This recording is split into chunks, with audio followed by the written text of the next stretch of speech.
আল্লাহু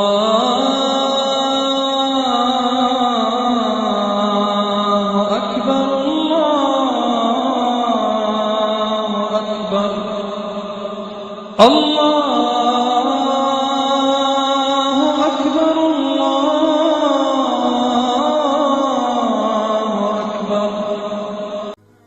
একজন খ্রিস্টানের কাছে আপনি কিভাবে দাওয়া দেবেন? সেই খ্রিস্টানকে কিভাবে বিশ্বাস করাবেন যে তাওহীদ অর্থাৎ আল্লাহ কেবলমাত্র একজন, আর আমি জানি যে এটাই তাদের জন্য অনুসরণ করার সঠিক পথ? আমাদের ব্যবহার করতে হবে মাস্টার কি। সূরা আলে ইমরান অধ্যায় নম্বর 3 আয়াত 64। তাআলাউ ইলা কালিমাতিন সাওয়াইন বাইনানা ওয়া বাইনাকুম। এসো সেই কথায় যা আমাদের ও তোমাদের মধ্যে এক। প্রথম সাদৃশ্যটা কি? আল্লাহ না'বুদু ইল্লাল্লাহ, যে আমরা আল্লাহ ব্যতীত কারো উপাসনা করব না।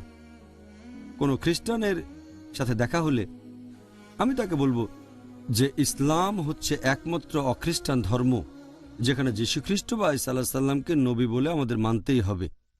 সেই মুসলিম আসলে মুসলিম নয় যে যীশুখ্রিস্টকে নবী বলে বিশ্বাস করে না।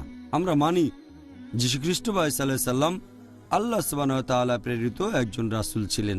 আমরা মানি যে তিনি হলেন মসিহ অর্থাৎ খ্রিস্ট। আমরা মানি যে তিনি অলৌকিকভাবে জন্মেছিলেন কোনো পুরুষের হস্তক্ষেপ ছাড়াই।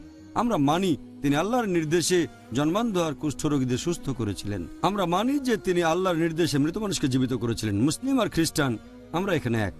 জিজ্ঞেস করতে পারেন তাহলে আমাদের পার্থক্যটা কোথায়? আমাদের মধ্যে পার্থক্যটা হচ্ছে এই, বেশিরভাগ খ্রিস্টান বিশ্বাস করে যে যীশুখ্রিস্ট বা ঈসা আলাইহিস সালাম সর্বশক্তিমান ঈশ্বর, নিজেকে ঈশ্বর বলে দাবি করেছেন। সত্যি বলতে যদি বাইবেল পড়েন, গোটা বাইবেলে আপনি এমন একটা অনুচ্ছেদ খুঁজে পাবেন না যেখানে যীশুখ্রিস্ট বা ঈসা আলাইহিস সালাম নিজের মুখে বলেছেন যে আমি ঈশ্বর অথবা আমার উপাসনা করো। আমি আবারও বলছি, গোটা বাইবেলে আপনি পরিষ্কার করে বলা একটা অনুচ্ছেদ পাবেন না, স্পষ্ট করে বলা একটা অনুচ্ছেদও আপনি বাইবেল ঘেটে পাবেন না যেখানে যীশুখ্রিস্ট তার নিজের মুখে বলেছেন যে আমি ঈশ্বর অথবা আমার উপাসনা করো। সত্যি বলতে যদি বাইবেল পড়েন, যীশুখ্রিস্ট তার নিজের মুখে যেটা বলেছেন, গসপেল অফ জন অধ্যায় নম্বর 14 অনুচ্ছেদ 28, আমার পিতা আমার চেয়ে মহান। গসপেল অফ জন অধ্যায় নম্বর 10 অনুচ্ছেদ 29, আমার পিতা সবার চেয়ে মহান।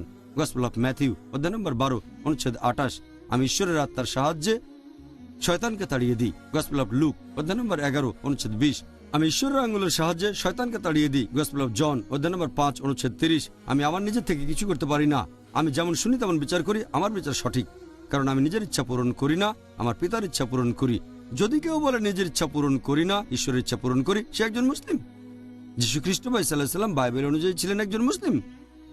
এরপর আরো আছে বুক অফ অ্যাক্টস অধ্যায় নম্বর 2 অনুচ্ছেদ 22, হে ইসরায়েলবাসী তোমরা সবাই শোনো, নাজারেত শহরের যিশু তোমাদের মধ্যে ঈশ্বর কর্তৃক মনোনীত একজন মানুষ, ঈশ্বর তাকে দিয়ে অনেক অলৌকিক কাজ করাবে না, তোমরা তার সাক্ষী থাকবে।